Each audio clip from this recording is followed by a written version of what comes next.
આગળ વાત કરવી છે કે એવા આઈપીએસ ની કે જેમના ઉપર દરોડા પડ્યા છે। જી હા, ભાગ્યે જ ક્યારેક એવું બનતું હોય કે કોઈ આઈપીએસ ઉપર દરોડા પડતા હોય અને આ આઈપીએસ ઉપર દરોડા પડ્યા છે। મેઘ શાહ સાથેની સંડોવણીના કોણ છે આઈપીએસ, શું થયું, જિગ્નેશ પાસેથી જાણીએ।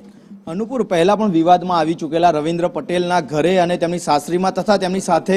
સંકળાયેલા લોકોના ત્યાં અત્યારે સેબીની તપાસ ચાલી રહી છે। સેબીની તપાસ દરમિયાન એ હકીકત સામે આવી કે ગુજરાત એટીએસ અને સાથે જ જે ડીઆરઆઈએ મેઘ શાહ કે જે પાલડીમાં તેના ઘરેથી કરોડો રૂપિયાનું સોનું અને રોકડ રકમ કબજે કર્યા હતા, તેમાંથી મેઘ શાહ સાથે તેમનું કનેક્શન નીકળ્યું છે રવિન્દ્ર પટેલનું, અને તે રવિન્દ્ર પટેલના કનેક્શનમાં હવે એટીએસ જે છે તે સેબી પણ જોડાઈ છે। અને સેબી એટલા માટે જોડાઈ છે કે જે શેરમાં રોકાણ કરવામાં આવ્યું હતું, જે શેરના ભાવ ઊંચા કરી અને અચાનક જ આખું કૌભાંડ આચરવામાં આવ્યું હતું, જેમાં મેઘ શાહ અને તેના પિતાની સંડોવણી હતી, તેમાં રવિન્દ્ર પટેલનો પણ હાથ હોઈ શકે છે। અને તે જ મામલે હવે જે તપાસ અલગ અલગ ગામડાઓમાં ચાલતી હતી, એટલે કે જે રવિન્દ્ર પટેલના ઘરે રોદરા ગામ તથા તેના સાસરી ગલુડિયા જે અલગ અલગ જગ્યાએ તપાસ ચાલતી હતી, તે તપાસ હવે અમદાવાદ ખાતે પણ પહોંચી છે। તો બીજી તરફ ડીએન પટેલ કે જે રવિન્દ્ર પટેલના પિતા છે અને રિટાયર્ડ આઈજીપી છે, તેમની પણ પૂછપરછ સેબીએ કરી છે। અને હવે આ આખા કેસમાં જે સેબીની તપાસ છે તેમાં કેટલા મહત્વના પુરાવા મળે છે, કેટલા